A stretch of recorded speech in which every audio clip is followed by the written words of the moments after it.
Assalamualaikum warahmatullahi wabarakatuh.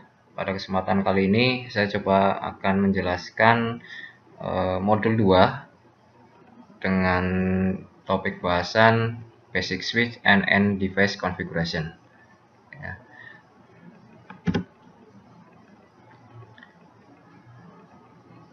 Tujuan modul 2 ini yaitu menerapkan pengaturan awal termasuk kata sandi, pengalamatan IP, dan parameter gateway pada switch dan perangkat akhir.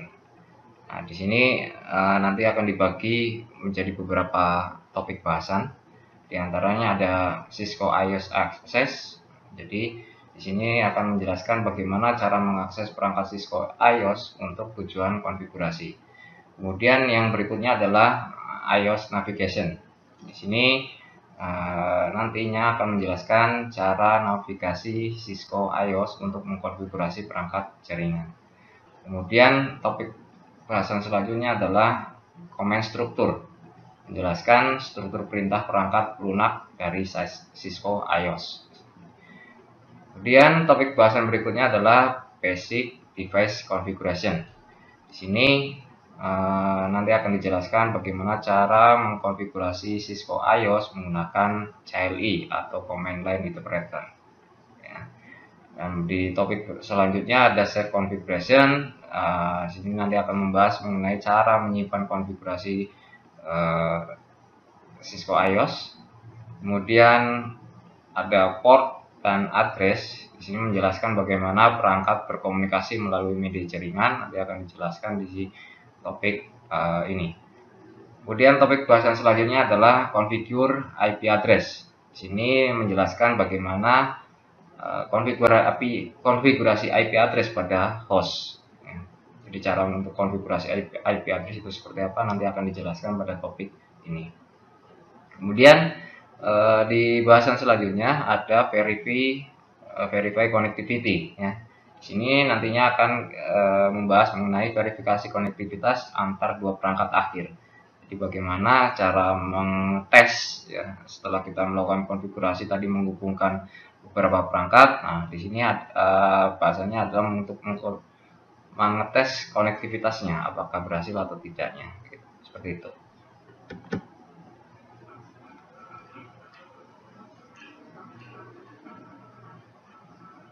Nah, kita masuk ke bahasan yang pertama, Cisco IOS Access. Jadi, secara umum sebuah perangkat elektronik pastinya membutuhkan sistem operasi. Ya. Kebanyakan perangkat elektronik biasanya membutuhkan sistem operasi. Di antaranya seperti Windows, Mac, Linux untuk PC dan laptop, ya, kemudian Apple iOS dan Android untuk smartphone dan tablet. Kemudian ada untuk di perangkat jaringan Cisco sendiri atau perangkat jaringan ada Cisco IOS ya, untuk perangkat yang berbasis Cisco. Kemudian mungkin juga ada kalau di Mikrotik itu router OS, ya, router OS atau ROS gitu, untuk Mikrotik. Nah ini biasanya di baik switch router itu terpasang sistem operasi, ya, sesuai dengan vendornya. Gitu. Nah di sini secara umum ada 3 lapisan dari sistem operasi. Yang pertama adalah hardware, ya, hardware, kemudian kernel, dan lapisan yang ketiga adalah shell. Ya. Dimana di sini untuk hardware adalah bagian fisik komputer di mana seluruh bagian terhubung secara fisik. Jadi semua komponen yang terhubung secara fisik itu ya hardware namanya. Ya. Kemudian lapisan berikutnya adalah kernel. Jadi kernel fungsinya ini adalah agar operating system atau OS bisa berkomunikasi secara langsung dengan hardware dan mengelola bagaimana sumber daya hardware digunakan sesuai dengan kebutuhan software, seperti itu. Kemudian di lapisan yang ketiga ada shell. Jadi shell ini merupakan interfacing yang menghubungkan antara user dengan OS atau softwarenya secara umum seperti itu. Ya. Interface di sini nantinya di dalam konfigurasi perangkat jaringan ini bisa berbentuk CLI ya, atau Command Line Interpreter yang biasanya ditandai dengan layar hitam, kemudian ada kursor yang berkedip. Nah, seperti itu biasanya dikatakan CLI ya, atau berbasis dengan teks perintahnya seperti itu. Atau yang satu lagi adalah GUI interface atau graphical user interface. Nah, biasanya di sini user disuguhkan dengan jendela, kemudian menu-menu yang dimana untuk mengeksekusi perintah-perintah tersebut tinggal klik-klik saja ya, itu berbasis GUI interface.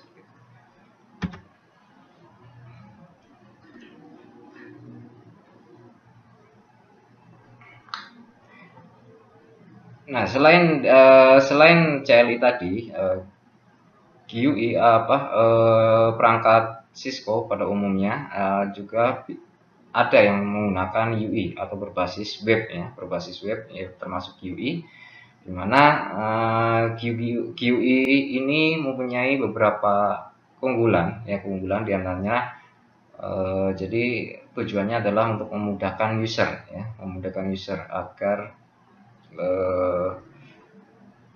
mudah dalam mengoperasikan suatu aplikasi atau programnya. Jadi di sini dikatakan bahwa GUI memungkinkan pengguna untuk berinteraksi dengan sistem menggunakan ikon grafis, kemudian menu dan jendela. Ya. Kemudian dikatakan bahwa GUI itu lebih ramah pengguna atau user friendly ya, dan membutuhkan lebih sedikit pengetahuan tentang struktur perintah yang mendasari yang mengontrol sistem. Jadi dengan adanya GUI ini akan mempermudah pengguna ya dalam mengoperasikan suatu program atau operating system yang dimaksud seperti ini.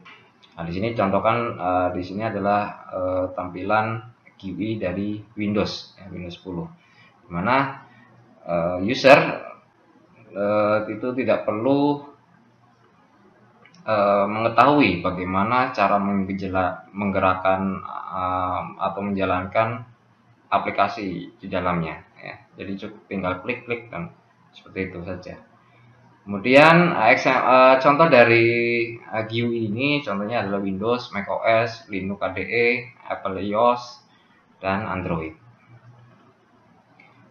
Nah, kadangkala GUI itu bisa gagal atau crash atau tidak beroperasi sesuai seperti yang ditentukan.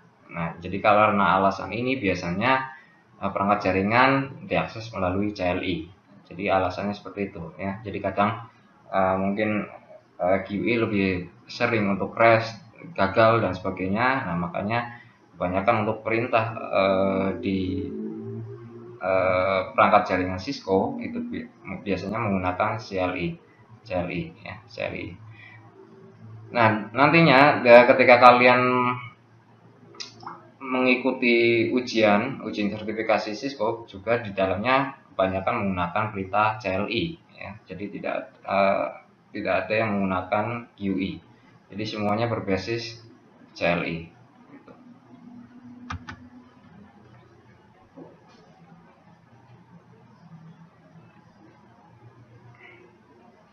Nah, dengan menggunakan GUI itu memungkinkan user atau pengguna untuk pada sistem operasi itu bisa melakukan yang pertama adalah menggunakan mouse untuk melakukan seleksi atau memilih kemudian dan menjalankan perintah atau menjalankan programnya ya. Kemudian yang berikutnya adalah bisa memasukkan teks dan teks-based command-nya. Jadi tinggal klik-klik saja seperti itu. Kemudian dibandingkan dengan GUI di CLI, jadi sistem operasi jaringan berbasis CLI baik pada switch maupun router memungkinkan teknisi jaringan untuk melakukan hal berikut. Yang pertama adalah menggunakan keyboard untuk menjalankan program jaringan berbasis CLI. Ya. Kemudian menggunakan keyboard memasukkan teks dan perintah berbasis teks. Jadi semua perintah untuk menjalankan suatu program itu menggunakan keyboard masukannya. Ya. Kemudian setelah kita mengeksekusi perintah tersebut bisa melihat outputnya pada monitor. Nah, ini adalah contoh tampilan dari CLI. Ya. Kalau misalkan kalian di DOS dan command prompt DOS, nah itu seperti ini bisa. Atau ini bentuknya di command CLI pada perangkat Cisco. Nah, seperti ini. Nah, masuk kepada metode aksesnya. Dan jadi ketika kita ingin mengkonfigurasi suatu perangkat jaringan, baik switch, router, dan sebagainya, dikhususkan untuk tidak dikhususkan untuk Cisco juga, banyak perangkat ya. Di antaranya kita dapat menggunakan metode di bawah ini ya untuk melakukan akses ke perangkat. Ya. Yang pertama adalah kita bisa melakukan menggunakan konsol. Ya. Konsol di sini merupakan port fisik ya yang digunakan untuk mengakses perangkat untuk keperluan pemeliharaan seperti melakukan konfigurasi awal settingan, gitu, seperti itu. Di port ini kita bisa menggunakan ini kabel RS232 atau kabel yang lain.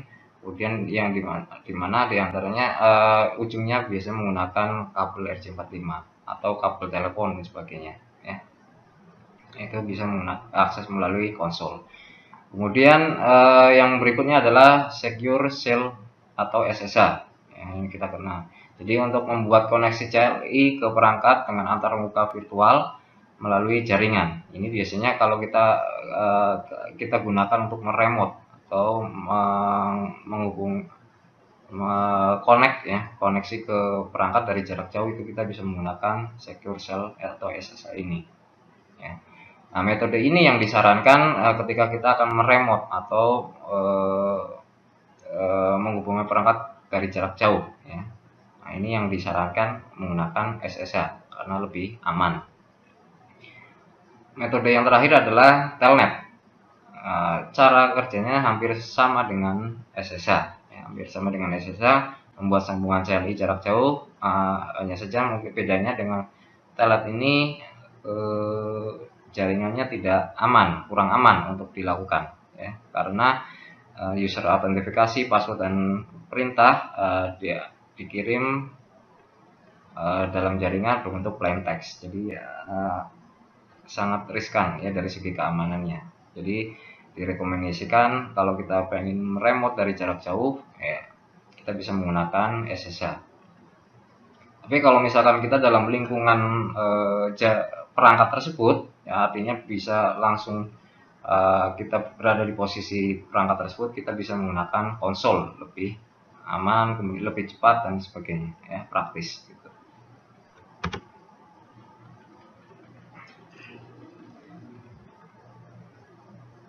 Untuk bahasan topik selanjutnya ke terminal emulation program. Nah, di sini dimaksudkan bahwa ketika kita mencoba metode akses tadi, kita membutuhkan suatu software untuk melakukan koneksi tersebut. Ya. Jadi program emulator terminal atau merupakan sebuah tools yang digunakan untuk menghubungkan perangkat jaringan baik melalui port konsol atau dengan koneksi SSH dan telnet. Nah, contoh beberapa dari program emulator terminal ini diantaranya adalah PuTTY. Ya, ini gambar dari PuTTY, kemudian TeraTerm, ya, ini dan Secure CRT. Tuh. Nah, silakan, jadi kalian bisa memilih program atau aplikasi untuk melakukan melakukan koneksi baik SSH, konsol ataupun telnet, itu bisa menggunakan program ini. Ya, di antaranya ada PuTTY, TeraTerm, dan Secure CRT. Seperti itu. Ya. Di sini jika kalian ingin mengkoneksikan perangkat melalui SSH, kalian tinggal ketikkan IP dari hostnya atau IP dari perangkatnya, kemudian ditentukan dengan portnya, port berapa. Nah, kalau menggunakan port, biasanya kalau secara default untuk port SSH itu adalah port 22. Nah, kemudian kita pilih di sini optionnya untuk radio buttonnya, kita klik yang SSH, kemudian baru kita open. Ya, nanti akan ketika berhasil connect nanti akan dimunculkan jendela untuk memasukkan username dan password dan sebagainya.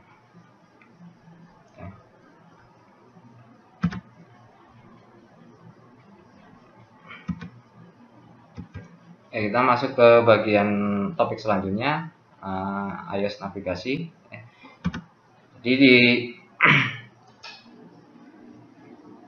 Jadi ketika kita mengoperasikan perintah-perintah Cisco iOS, maka kita harus memperhatikan mode yang digunakan, karena di Cisco iOS itu sendiri mempunyai atau komen-komen semua perintahnya itu memiliki hierarki yang terstruktur. Jadi penting bagi kita untuk memperhatikan mode perintah yang digunakan, ya. Secara umum CLI pada Cisco iOS dibagi menjadi dua. Yang pertama adalah mode User Exit Mode, yang kedua adalah Privilege Exit Mode, ya. Jadi di User Exit Mode itu menyediakan sejumlah perintah yang terbatas pada pemantauan dasar, ya.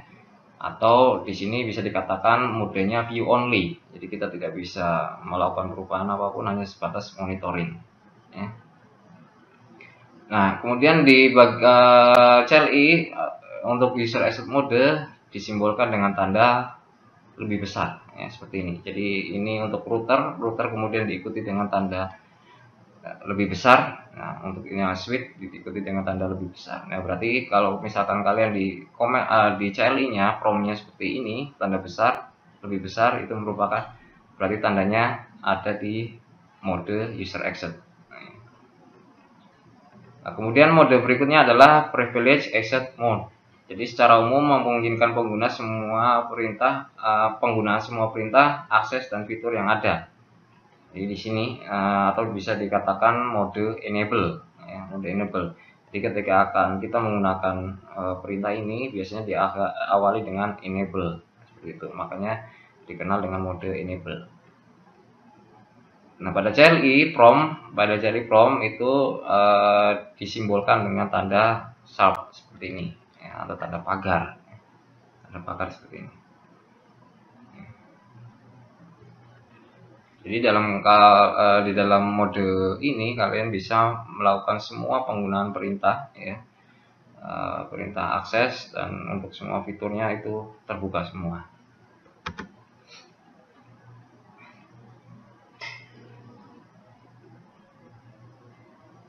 Nah, kemudian untuk mode konfigurasi dan di Cisco iOS itu dibagi menjadi beberapa mode, ya. Di sini juga terdapat sub konfigurasi modenya. Nah, di antaranya ada Global Configuration Mode. Jadi digunakan untuk mengakses opsi konfigurasi pada perangkat di terminal, ya. Perubahan pada global konfigurasi ini nantinya akan berdampak pada device kita. Jadi kalau kita ingin masuk ke bagian bagian global configuration, maka kita harus masuk ke privilege X, privilege mode. Kemudian kita tinggal ketikkan konfigur terminal atau conf dan sebagainya, ya. Nanti akan muncul seperti ini. Nah, ini berarti kalau tandanya seperti ini Anda berada pada global configuration mode. Yang kedua, mode kedua adalah line configuration. Di sini digunakan untuk mengkonfigurasi konsol, SSH, ya, telnet, atau akses aux, ya, seperti ini. Jadi ini lebih digunakan untuk mengontrol penggunaan akses, ya, akses port aksesnya. Untuk mengontrol penggunaan aksesnya baik menggunakan konsol, SSH atau telnet itu diatur di sini. Nah, untuk melakukan konfigurasi ini tentunya juga kalian harus masuk ke dalam privilege exit mode, ya. Kemudian disimbolkan seperti ini, config len. Nah, kemudian ada tanda pagar crash, ya, seperti ini. Kemudian mode yang terakhir adalah interface configuration mode. Di sini pada mode ini digunakan untuk mengkonfigurasi switch port, ya, port switch-nya dan atau interface dari routernya. Ya, kalau di CLI Cisco iOS-nya nanti akan disimbolkan seperti ini. Di switch, untuk switch, kemudian config strip if, ya. Ini berarti kalian sudah masuk pada interface configuration mode. Nah, nanti kalian bisa cek sendiri untuk videonya, itu ada di netarcad.com-nya ya, di resource-nya. Silakan kalian nanti coba putar videonya untuk lebih mendalami bagaimana user exit mode digunakan, kemudian privilege exit mode digunakan, dan global config mode ya.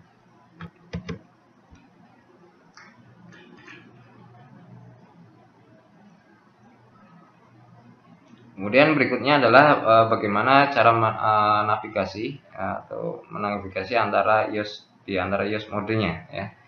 Jadi untuk berpindah dari user exit mode ke privilege exit mode, kita menggunakan enable ya. Jadi ketika misalkan kita berada di user exit mode, tanda lebih besar, untuk beralih ke tanda crash atau privilege exit mode, kita gunakan perintah enable di CLI-nya ya. Jadi kita ketikkan enable, kemudian enter, lalu prompt-nya akan berubah jadi tanda lebih besar ke tanda sharp seperti ini. Yang kedua,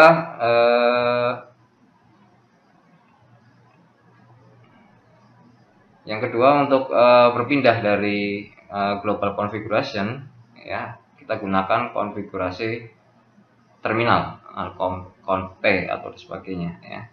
Jadi untuk masuk ke dalam global konfigurasi, kita ketikkan ya, jadi dari privilege user exit mode, kemudian kita ketikkan configure terminal, enter, nanti akan muncul masuk dalam global konfigurasi, di antara disimbolkan seperti ini, dalam kurung config ya, kurung seperti ini. Nah, itu berarti dalam mode global konfigurasi. Nah, kalau kita pengen keluar dari global konfigurasi atau konfigur terminal, nah kita cukup ketikkan exit aja. Exit, kemudian maka nanti kursornya akan pindah ya, akan berganti ke privilege exit mode. Gitu.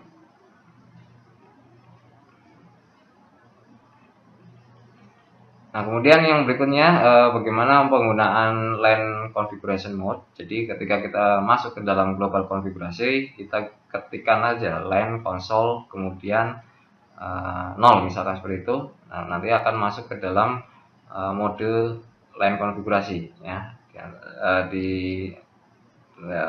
Disimbolkan atau dituliskan seperti ini posisinya, jadi config kemudian strip LAN, berarti itu tandanya kalian sudah masuk pada mode LAN konfigurasi ya.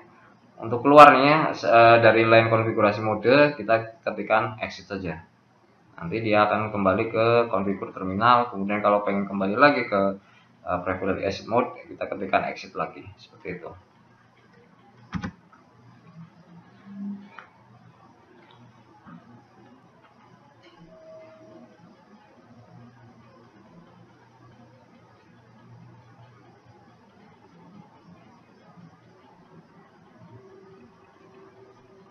Nah, kita juga bisa menggunakan selain menggunakan exit ya.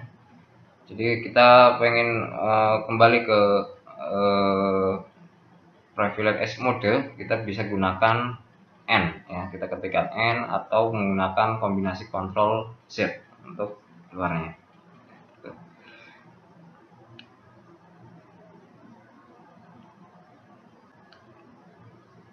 Nah, atau kita pengen pindah dari satu subkonfigurasi ke subkonfigurasi lainnya, kita tinggal ketikkan saja perintahnya. Di antaranya misalkan kita dari line configuration, kemudian kita pengen men-setting ke interface Ethernet misalkan seperti itu, atau config interface. Nah, kita masuk, tinggal ketikkan saja perintahnya, nanti dia akan pindah ya.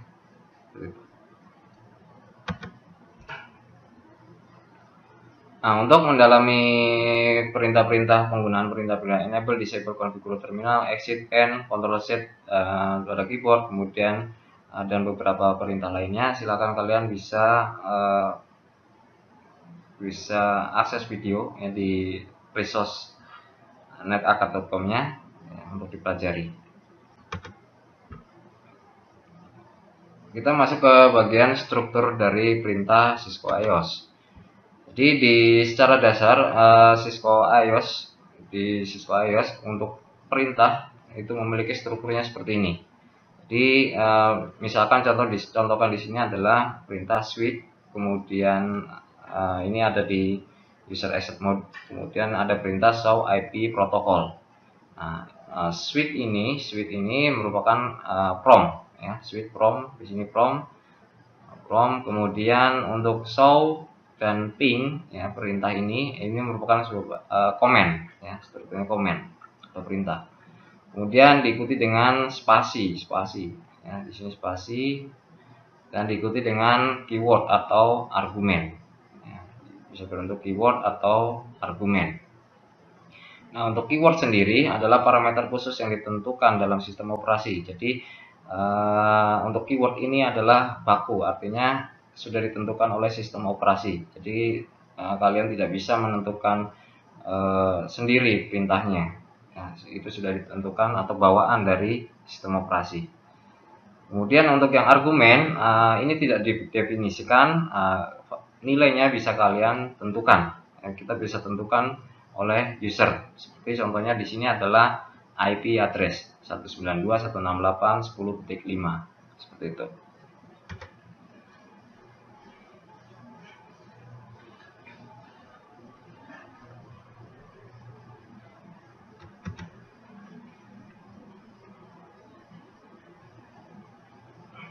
Nah, secara umum setiap sintak perintah pada Cisco IOS biasanya terdapat pola atau formatnya ya. Contohnya di sini untuk perintah ping ya, perintah ping diikuti dengan user define atau argumennya ya. Contohnya di sini ping kemudian diikuti dengan IP address-nya. Contoh ping spasi 10.10.10.5 seperti itu. Jadi sudah ada formatnya atau polanya ya. Kemudian misalkan di sini dicontohkan lagi adalah threshold. Nah, threshold kemudian diikuti dengan argumennya ya, berbentuk IP address di sini untuk menjalankan perintah thresholdnya ini. Jadi IP tujuan, perangkat tujuan gitu. Ya. Nah, ini adalah contoh penggunaan yang perintah kompleks dengan beberapa banyak argumen ya. Ini bisa dilihat dari sini ya, switch port, strip security, egging dan sebagainya. Nah, kalian bisa lihat di sini.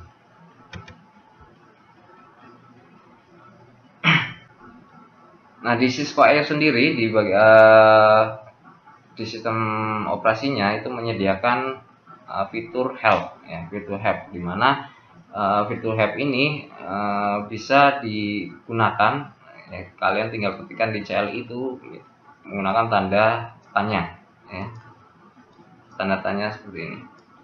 Jadi contohnya di sini ping kemudian spasi tanda tanya. Nah, maka dia nantinya akan menampilkan argumennya atau keyword ya, yang harus diikuti setiap tanda ping. Di sini contohnya misalkan ping kemudian ada IP ya, IP fisik, IP, atau di sini yang muncul ada IP fisik. Berarti setelah perintah ping maka harus diikuti dengan IP ya, gitu. Nah, kalau kalian misalkan bingung perintah apa saja yang bisa dilakukan di user exit mode ya, kalian ketika misalkan kalian posisi ada di tanda lebih besar seperti ini, user exit mode, kalian tinggal ketikkan tanda tanya seperti ini. Nah, kemudian enter, nanti akan muncul perintah-perintah apa saja yang bisa dilakukan di user exit mode.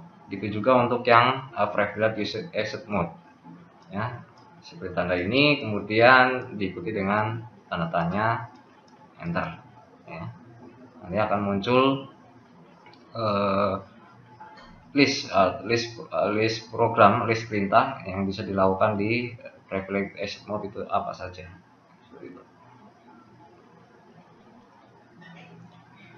Nah, di Cisco IOS juga ada fitur untuk cek ya, cek perintah Jika misalkan perintah itu error dan sebagainya, maka nantinya akan muncul pemberitahuan ya, contohnya seperti ini, interface pas Ethernet 0/1 ya, di sini muncul error invalid input detected at tanda apa ini, tanda petik ya, tanda petik ini marker. Jadi biasanya ini akan menunjukkan kesalahannya ya, kesalahan di sini. Nah, ini ada tanda marker seperti ini kesalahannya. Nah, ini kalau muncul seperti ini biasanya ini karena F-nya itu harusnya huruf besar ya. Gitu. Ya, jadi setiap nantinya ada kesalahan penulisan program dan sebagainya, perintah, nanti akan muncul beberapa pemberitahuan di antara situ. Jadi kalian mau tidak mau harus mempelajari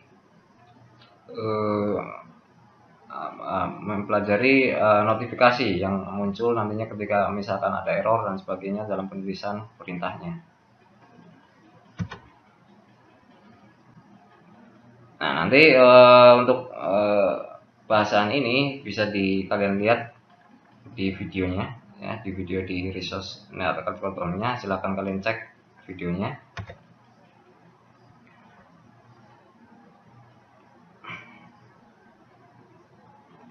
Jadi kemudian selain tadi fitur help-nya, fitur bantuannya, di Cisco AES juga ada namanya hotkey atau shortcut seperti ini. Jadi dalam perintah di CLI di Cisco AES ini kita bisa menggunakan singkatannya ya, singkatannya. Jadi bisa kadang bisa terdiri dari 3 huruf, 4 huruf dan sebagainya. Contoh di sini kita menggunakan untuk contohnya adalah perintah configure ya, configure. Di sini di kependekannya kita bisa menuliskan conf ya, seperti ini saja ya. Kalau kita misalkan memasukkan conf seperti ini ya, nanti akan muncul error notifikasi ambiguous comment ya, conf seperti ini. Nah, ini artinya apa? Karena 3 huruf ini nantinya akan mewakili perintah configure, ada double istilahnya double perintah ya, double perintah. Maksudnya adalah configure atau connect. Jadi akan muncul seperti ini, ambiguous. Atau singkatan ini nantinya mewakili lebih dari 1 perintah ya, nanti akan muncul ambiguous seperti ini.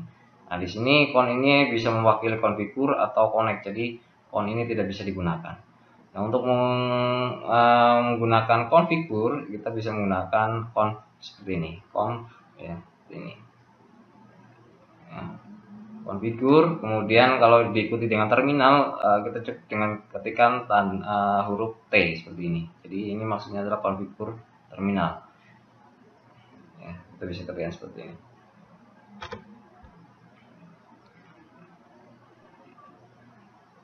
Nah, di dalam command line editingnya, ketika kalian mau di CLI-nya, kalian bisa menggunakan tab, ya, backspace, left arrow, ya, left arrow atau tanda samping, kemudian tanda kanan dan tanda ke atas. Itu untuk apa aja nanti silakan kalian pelajari, ya, pelajari sendiri, atau bisa kalian simak di videonya. Penggunaan enter key, spacebar, tombol spasi, kemudian Ctrl C, Ctrl Z dan sebagainya. Nah, itu ada videonya di resource. Ya, silakan kalian nanti buka ya dan pelajari.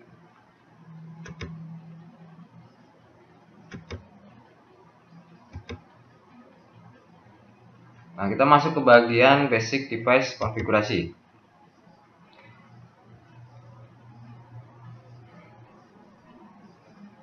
Jadi secara umum konfigurasi pertama kali yang harus kalian lakukan adalah ketika misalkan kalian masuk dalam membangun suatu jaringan, ingin memulai suatu konfigurasi awal, langkah pertama yang harus dilakukan kalian adalah mengkonfigurasi nama dari hostname-nya atau perangkatnya ya. Jadi kenapa ini perlu dilakukan? Karena nantinya kalian bisa dihadapkan banyak perangkat, ya, dihadapkan ke banyak perangkat, sehingga untuk menentukan hostname ini akan sangat penting, ya. Jadi kalau misalkan kalian namanya default, nah kemudian perangkatnya tersebut kemudian banyak dan sebagainya, nanti akan kebingungan sendiri. Makanya itu untuk dianjurkan untuk melakukan konfigurasi nama, ya, nama perangkatnya. Semua device diberikan nama default oleh pabrikannya. Contohnya untuk switch Cisco iOS di paket resell biasanya menggunakan name-nya adalah switch seperti ini. Nah, di sini dijelaskan panduan bagaimana cara memberi nama suatu device, ya, atau alat jaringannya. Yang pertama adalah dimulai dengan huruf, ya, harus dimulai dengan huruf. Kalau diawali dengan angka dan sebagainya, yang selain huruf itu tidak akan bisa. Kemudian tidak ada spasi, jadi dihindari untuk penggunaan spasi, ya. Kemudian berikutnya bisa diakhiri dengan huruf dan angka, ya, bisa diakhiri dengan huruf dan angka. Jadi contohnya misalkan switch 1, switch 2, switch 3 dan seterusnya, itu bisa, ya, diakhiri, asal jangan diawali dengan angka pertamanya. Misalkan 1 strip switch, ya, 2 strip switch, itu tidak bisa. Kemudian hanya menggunakan huruf, digit, dan tanda dash, ya. Tanda dash itu bisa berbentuk seperti strip, kemudian underscore dan sebagainya. Kemudian kurang dari 24 karakter panjangnya, ya, jangan terlalu panjang, ya, lebih baik kurang dari 64 karakter. Nah, untuk melakukan konfigurasi nama ini, ketika kalian masuk ke dalam CLI-nya, nah, jadi kalian harus masuk ke dalam global konfigurasi dulu. Dengan ketikan misalkan kalian masuk ke privilege mode dulu, ya, enable, kemudian kalian ketikkan configure terminal atau conft. Nah, kemudian setelah masuk di global configuration, kalian ketikkan perintahnya untuk merubah hostname-nya, nama perangkatnya. Di sini contohnya adalah hostname, kemudian SW floor strip 1. Ini adalah nama perangkatnya, ya. Ini adalah nama perangkatnya. Nah, kemudian setelah kita enter, nanti otomatis prompt-nya berubah dari switch itu menjadi SW strip floor strip 1 seperti yang kita tuliskan di perintahnya tadi, seperti itu.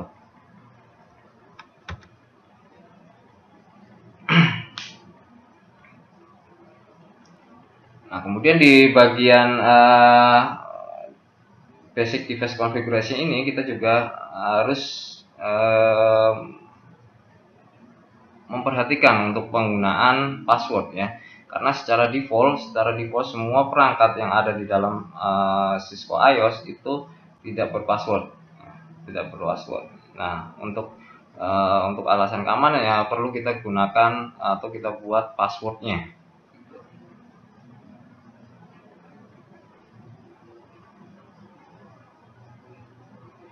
Nah, penggunaan kata sandi yang lemah atau mudah ditebak adalah masalah keamanan. Jadi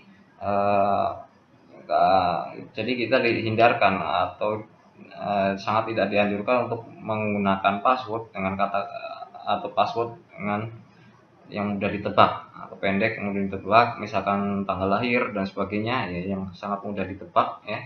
Nah, kita harus dihindari untuk penggunaan itu.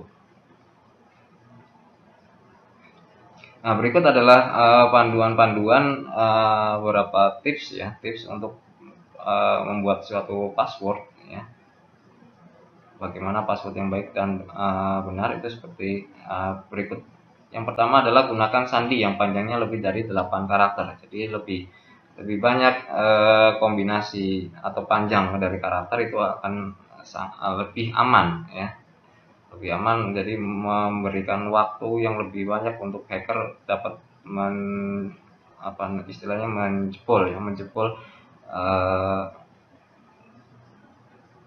password kita. Kemudian menggunakan kombinasi huruf besar dan kecil, angka, karakter khusus, dan atau urutan numerik. Jadi sebisa mungkin kita harus gunakan huruf besar, kombinasi huruf besar, kecil, kemudian ada tanda spesial karakternya, kemudian diikuti dengan tanda angka, ya, dan sebagainya. Itu untuk menghindari kombinasi password yang untuk menghindari dari berbagai ancaman ya. Jadi agar lebih passwordnya itu lebih aman ya, kita harus menggunakan kombinasi dari huruf kecil, huruf besar, huruf kecil, kemudian angka, penggunaan angka dan spesial karakter dan sebagainya. Kemudian di sini saran berikutnya adalah hindari penggunaan password yang sama untuk semua device ya. Jadi sangat tidak disarankan untuk memberikan password yang sama untuk semua device. Ya, kemudian yang berikutnya adalah jangan gunakan kata-kata umum karena mudah ditebak. Nah, tapi nanti dalam prakteknya di paket tracer ini di nethacker.com ini di praktikum, nanti kita gunakan password yang simpel-simpel saja ya, simpel-simpel saja seperti Cisco, kemudian kelas dan sebagainya. Nah, ini untuk memudahkan saja ya. Tapi kalau misalkan kalian sudah dihadapkan dengan perangkat yang sebenarnya, settingan yang sebenarnya, nah sangat tidak disarankan untuk memakai password yang sederhana seperti itu ya.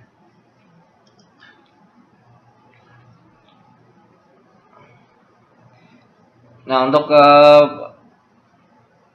di bagian password yang harus kita konfigurasi ada beberapa tahapan. Jadi yang pertama adalah kita harus mengamankan user exit mode aksesnya. Jadi di sini disarankan untuk mengamankan user exit mode karena secara default baik user exit mode, privilege exit mode itu tidak berpassword. Jadi siapa saja yang bisa mengakses itu nanti akan dihadapkan dengan username dan passwordnya, sehingga harapannya tidak semua orang bisa mengakses perangkat tersebut ya.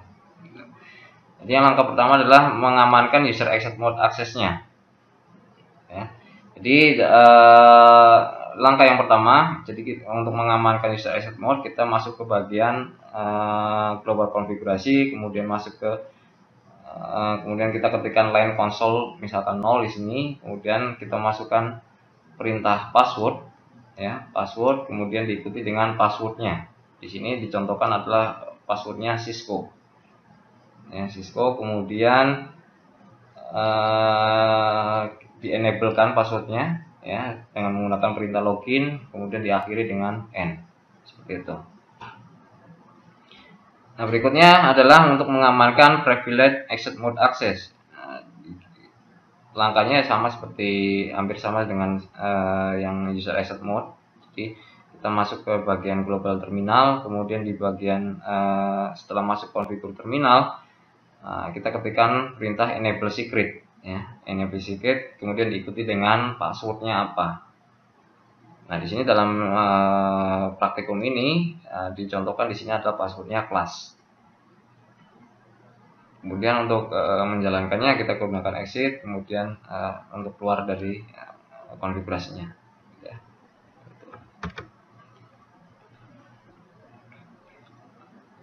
Nah, pengamanan password berikutnya yaitu mengamankan VTY ya. VTY di sini VTY itu digunakan untuk user meremote perangkat ya, menggunakan telnet, SSH ke perangkat ya. Jadi agar lebih secure, jadi ketika ada user yang ingin remote perangkat melalui telnet dan SSH melalui line VTY di perangkat Cisco iOS-nya, kita perlu amankan mengamankan line aksesnya ini VTY. Jadi untuk masuk ke mengkonfigurasi line VTY ini kita masuk sama juga seperti sebelumnya, masuk ke dalam konfigur terminal, kemudian kita ketikkan line VTY 0 spasi sampai 15 ya. Karena di Cisco kebanyakan suite itu mensupport sebanyak 16 VTY line ya. Jadi dari 0 sampai 15. Kemudian setelah masuk ke config line-nya, kemudian kita ketikkan password dan diikuti dengan passwordnya apa. Di sini contohkan adalah Cisco. kemudian di enablekan menggunakan login, kemudian diakhiri untuk keluar dari config lainnya.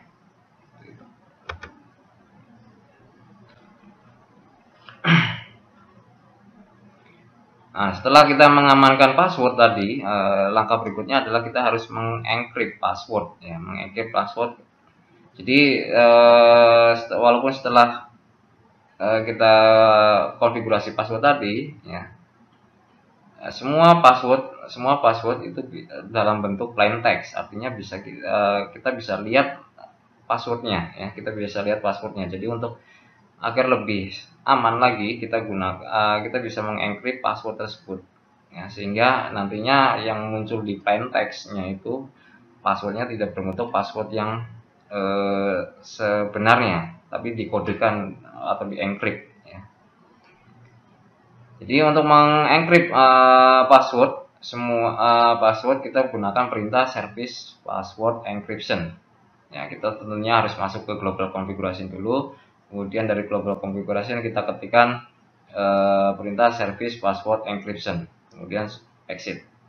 Nah, untuk melihatnya apakah password kita sudah terencrypt atau belum, kita gunakan show running config, ya, di reflect exit mode-nya. Show running config, kemudian nanti akan muncul seperti ini. Nah, ini berarti adalah password kita sudah di encrypt, ya. Gitu.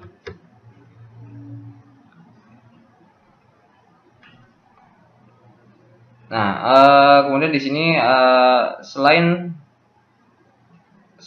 tadi kita mengamankan password, kemudian mengamankan mengencrypt passwordnya, kita juga bisa memunculkan bannernya, ya.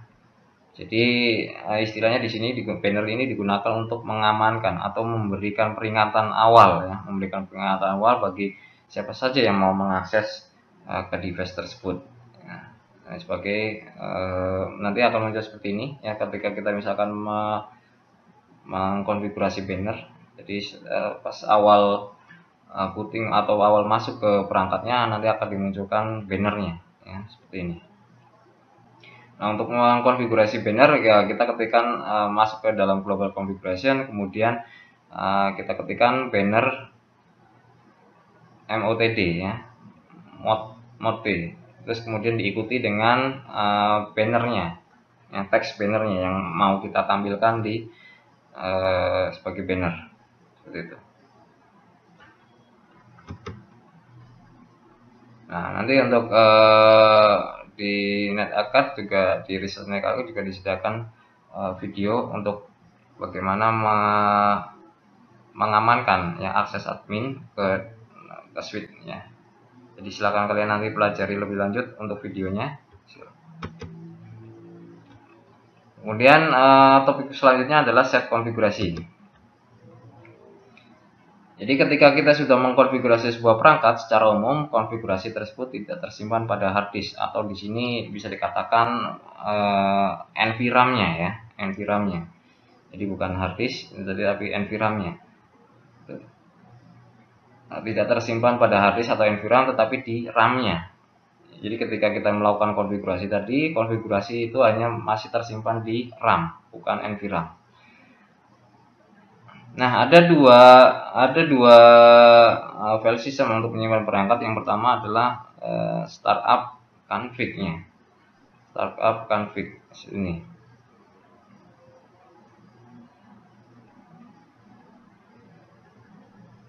Nah, untuk startup konfigurasi ini akan menyimpan konfigurasi disimpan di NVRAM. Jadi kalau untuk misalkan kita pengen menyimpan di menyimpan di NVRAM, kita harus ketikkan menggunakan perintah startup config seperti ini. Ini berisi semua perintah yang akan digunakan oleh perangkat startup atau reboot. Jadi kalau semua program yang tersimpan di NVRAM atau perintah yang semua di NVRAM itu akan dijalankan kembali ketika device itu startup, ya, booting atau reboot, atau, ya, seperti itu. Jadi dan di keunggulannya ketika ada program tersimpan di NVRAM, Nah, ketika listrik mati atau perangkat ini dinyalakan kembali, maka tidak hilang, ya, masih tersimpan di NVRAM. Kemudian yang kedua adalah running config. Nah, ini akan tersimpan di RAM-nya atau random access memory. Ya. Ini merefleksikan konfigurasi sekarang. Jadi ketika misalkan kita konfigurasi, kalau belum melakukan simpan di NVRAM, maka secara default dia akan tersimpan di RAM ini. Ya. Jadi memodifikasi running konfigurasi ini akan berdampak pada device-nya secara langsung, ya, secara langsung.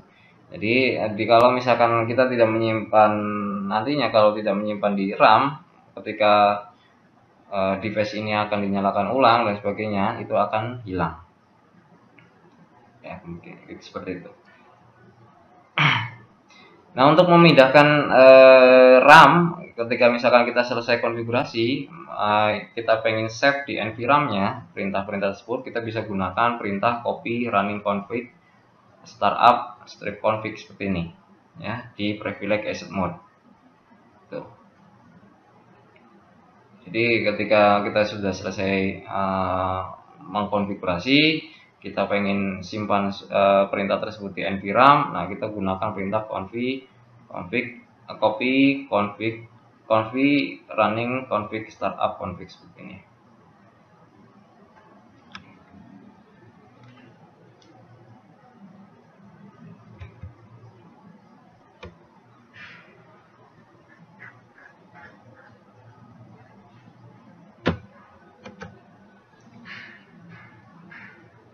Oke, untuk videonya silakan nanti kalian bisa cek untuk penggunaan running konfigurasi, ya, silakan kalian pelajari lagi di videonya.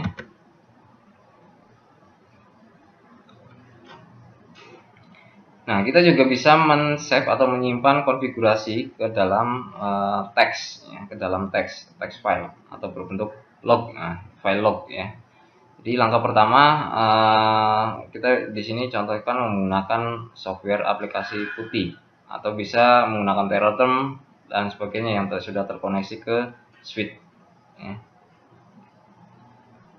Jadi langkah pertama di sini adalah kita menentukan yang mau kita rekam itu apa. Ya, di sini dicontohkan all session output, berarti di sini akan merekam seluruh output dari perintahnya, ya. Kemudian di sini kolom berikutnya dia akan mengisikan nama filenya, nama file lognya. Nama file lognya apa? Nah, kita tentukan di sini.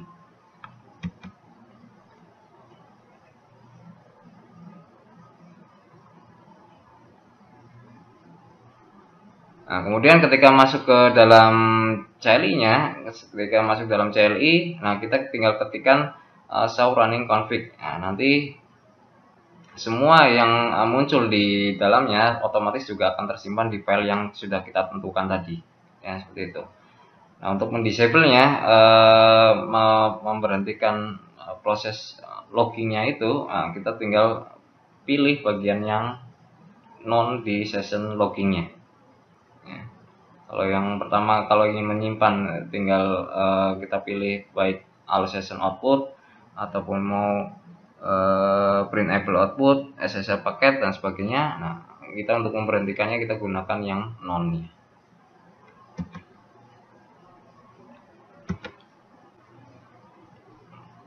Topik selanjutnya adalah port dan address. Jadi penggunaan alamat IP adalah cara utama yang memungkinkan perangkat untuk menentukan satu sama lain dan membangun komunikasi ujung ke ujung di internet. Jadi ibaratnya untuk IP address ini adalah alamatnya, ya, alamat untuk bisa saling berkomunikasi di jaringan, seperti itu. Struktur alamat IP versi 4, ya. IP versi 4 yang karena kita gunakan banyakkan untuk device atau digunakan dalam praktikum, kita masih menggunakan versi 4-nya ini, ya.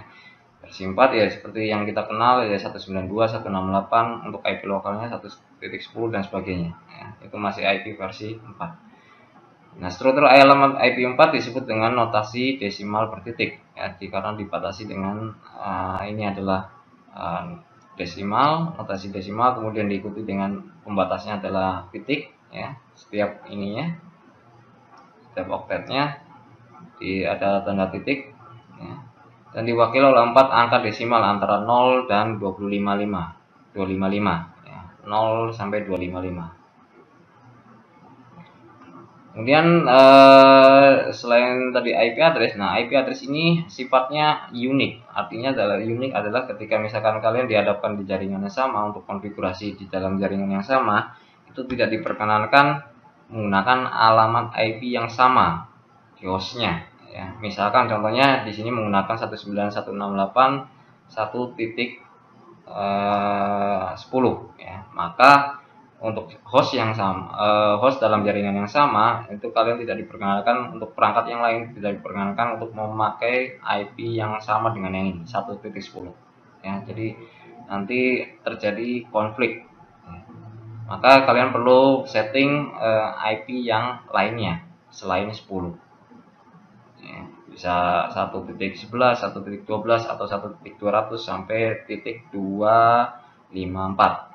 255 tidak bisa dipakai karena kalau hostnya jumlahnya ini ya, maka 255 itu untuk broadcast.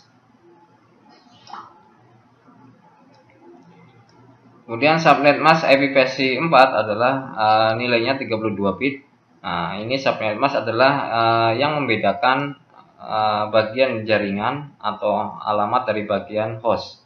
Subnet mask menentukan pada subnet mana perangkat menjadi anggota. Jadi yang menentukan berapa jumlah host atau pengguna di dalam suatu jaringan ya kita bisa menentukan berdasarkan subnet masknya ini. Nah, secara default biasanya kalau kita isikan di PC, laptop dan sebagainya, ketika kita klik di sini maka otomatis dia mengisikan 255, 255, 255, 0 atau prefix 24. Yang artinya semua hostnya itu ada di range 1 sampai 254 ya, seperti itu. Nah, jadi subnet mask ini yang menentukan berapa jumlah host nantinya yang bisa digunakan dalam jaringan tersebut. Alamat default gateway, default gateway ini adalah alamat IP router yang digunakan host untuk mengakses jaringan jarak jauh termasuk internet. Jadi ketika kalau kalian komputer kalian berada dalam suatu jaringan, maka biasanya untuk gateway adalah ya gateway kita isikan adalah IP routernya. IP router itu untuk apa? Nah, IP router ini yang digunakan untuk agar komputer kita terkoneksi ke internet. Jadi gerbangnya ya. Gerbang untuk menuju internet itu melewati gateway ini.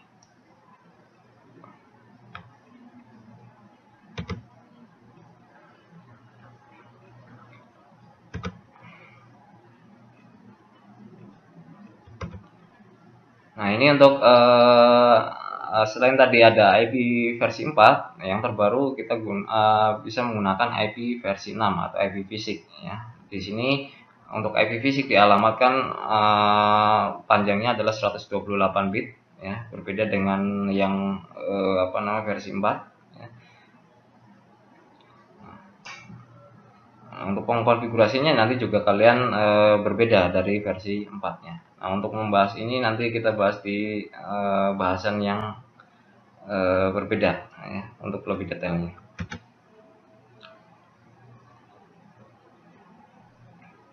Kemudian masuk ke topik selanjutnya, interface dan port. Jadi komunikasi jaringan bergantung pada antarmuka perangkat pengguna akhir, antarmuka perangkat jaringan dan kabel yang menghubungkan CAN.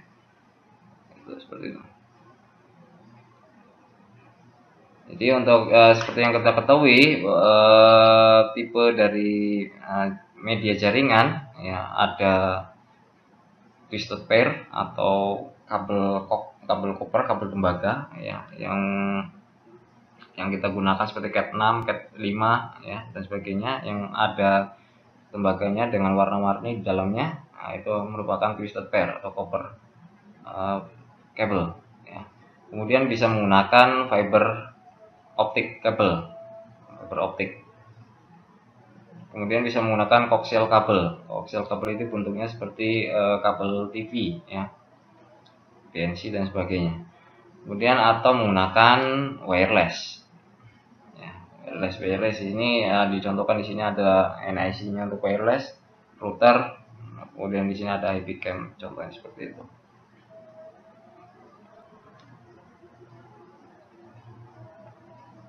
Jenis jaringan yang berbeda memiliki fitur dan manfaat yang berbeda pula. Jadi beberapa perbedaan antara lain berbagai jenis media antara lain adalah ini. Jadi dalam suatu perencanaan jaringan kita harus memperhatikan beberapa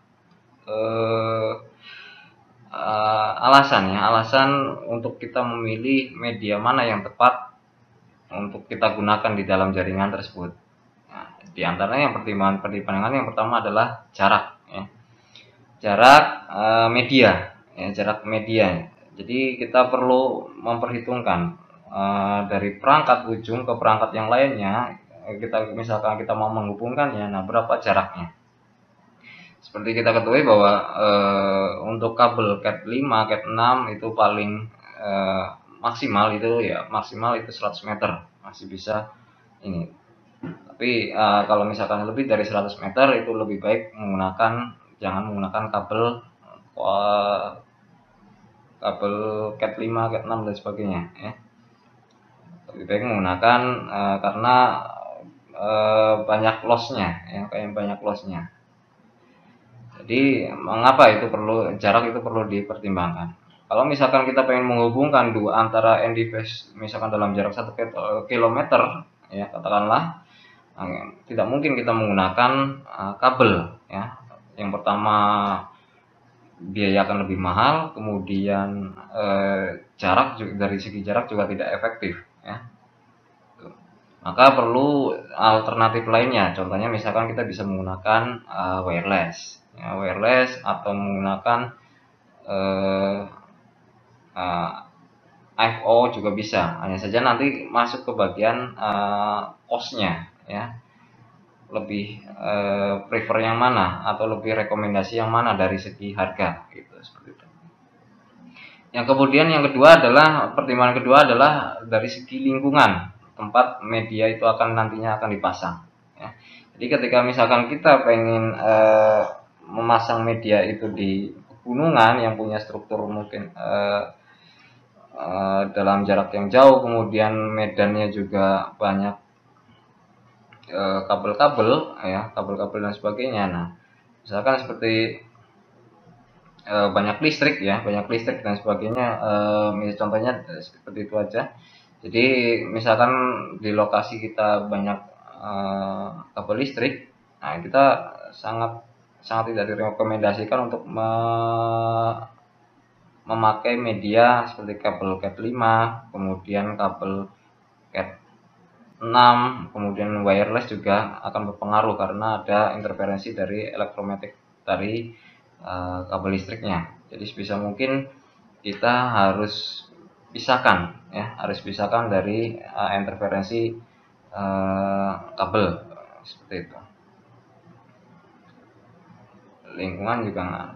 Jadi misalkan ada lagi kalau misalkan di tempat kalau dari sisi udara itu tidak bisa, penarikan kabel itu tidak bisa dilakukan, kita bisa menggunakan alternatif wireless. Kita bisa menggunakan alternatif wireless untuk mempermudah pemasangan yang lebih praktisnya daripada kita mungkin karena medannya tidak memungkinkan untuk memasang instalasi kabel dan sebagainya. Nah, kita perlu perhitungkan untuk yang wireless. Kemudian berikutnya adalah jumlah data dan kecepatan pengirimannya yang perlu diperhatikan selanjutnya. Jadi ketika misalkan kita contohnya seperti ini. Jadi kita misalkan dalam butuh bandwidth yang besar, misalkan kita sudah punya bandwidth yang besar yang mengalirkan bandwidth itu semaksimal mungkin. Ya, katakanlah misalkan 1 giga, 2 giga. Nah, kita pengen mengalirkan semua ke 2 giga itu, maka kita tidak bisa menggunakan kabel Cat 5 ya. Kabel Cat 5 atau kabel Cat 5 harus menggunakan kabel Cat 6 dan di atasnya ya. Jadi atau bahkan lebih menggunakan FO dan sebagainya. Nah, itu kalau misalkan kita perhitungan dari segi jumlah data yang dikirimkan maupun kecepatannya ya. Karena untuk kabel Cat 5 yang kita pakai itu hanya sekitar 100 Mbps ya, 100 Mbps per second. Kalau ingin mengalirkan lebih di atasnya ya kita harus ganti medianya. Bisa menggunakan FO atau menggunakan Cat 6 ya. Yang kemudian yang terakhir adalah cost, harga ya. Harga dari media dan instalasinya ya. Jadi seperti yang saya sebutkan tadi sebelumnya, ketika misalkan dari segi kabel kita tidak bisa gunakan, maka kita perlu perhitungkan karena suatu hal kita perlu perhitungkan wireless dan FO misalkan seperti itu. Tapi karena dari segi kita pengen yang lebih murah, maka opsi wireless yang menjadi pilihan terakhirnya ya. Karena untuk instalasi FO yang kita ketahui bahwa FO ya lebih mahal seperti itu. Jadi di sini cost media dan instalasinya juga harus diperhitungkan. Topik selanjutnya kita ke configure IP address, cara mengkonfigurasi IP address. Jadi perangkat akhir di jaringan memerlukan alamat IP untuk berkomunikasi dengan perangkat lain di jaringan. Ya. Tanpa adanya IP ya semua host atau end device tidak akan bisa saling berkomunikasi dalamnya. Dan harus juga satu network. Kalau misalkan beda network kita perlu menggunakan router ya. Dan informasi alamat IP dapat dimasukkan ke perangkat akhir secara manual atau secara otomatis menggunakan Dynamic Host Configuration Protocol atau DHCP. Jadi di masing-masing host kita bisa men-setting secara manual dengan mengisikan IP di panel IP-nya ya. Kita isikan IP address-nya berapa, subnet mask-nya berapa, kemudian default gateway-nya berapa, dan di DNS-nya berapa. Nah, kita bisa isikan secara manual.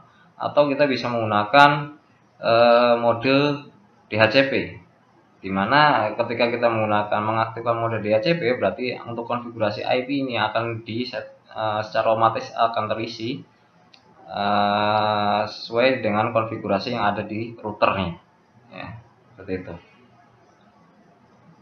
Untuk melakukan konfigurasi IP di perangkat laptop atau PC yang berbasiskan Windows, kita bisa membukanya di bagian control panel, kemudian network sharing center, change adapter setting, kemudian diklik kanan aja properties. Nah, nanti muncul seperti itu ya, local area connection protocol. Nanti akan dipilih internet protocol version 4-nya seperti itu. Nah, ini sebagai gambaran kalau misalkan kita memilih DHCP ya. Di DHCP di sini kalau kita enable kan DHCP-nya, artinya kita pilih DHCP-nya ini. Nah, maka konfigurasi IP address akan secara otomatis terisi ya. Jadi kita tidak perlu melakukan manual konfigurasi IP address sendiri. Nah, dengan catatan kalau kita misalkan melakukan konfigurasi DHCP, router itu harus disetting, pastikan router sudah intinya sudah dikonfigurasi untuk DHCP server sebagai DHCP server ya, seperti itu.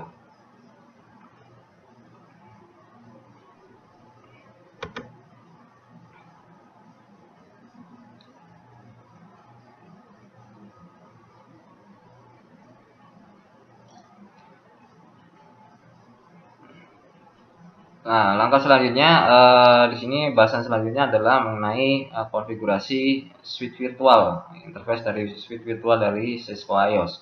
Jadi untuk mengakses switch dari jarak jauh, alamat IP dan subnet mask harus dikonfigurasi pada SPI di sini. ya, atau switch virtual interface ya. Jadi kita masuk dalam privilege asset mode, kemudian masuk ke dalam configure terminal atau global configuration. Kemudian kita ketikkan saja di sini perintahnya adalah interface VLAN. Kalau kita ingin gunakan VLAN 1, ya kita gunakan VLAN 1. Kemudian kita ketikkan perintah IP address diikuti dengan alamat IP dan subnet masknya. Kemudian untuk mengenablekannya, untuk menjalankannya kita ketikkan no shutdown, di enter.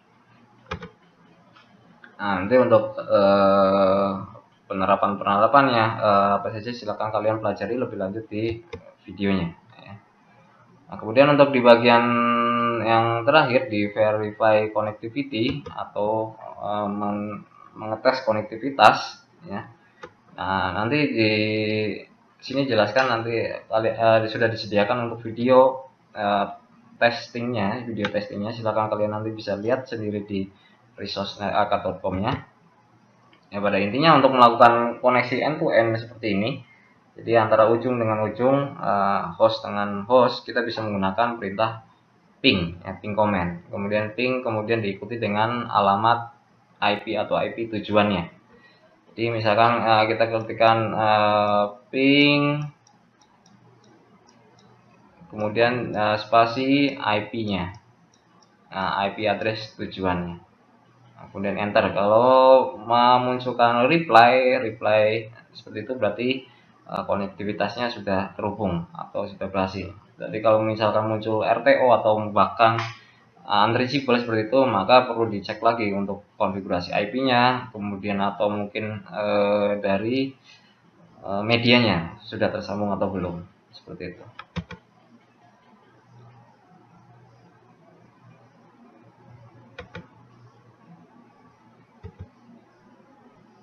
Oke, untuk ini tidak akan saya bahas. Silakan nanti untuk modul-modul untuk kuisnya bisa kalian kerjakan, di naikak.com-nya untuk modul praktis dan kuisnya. Silakan kalian kerjakan di naikak.com-nya.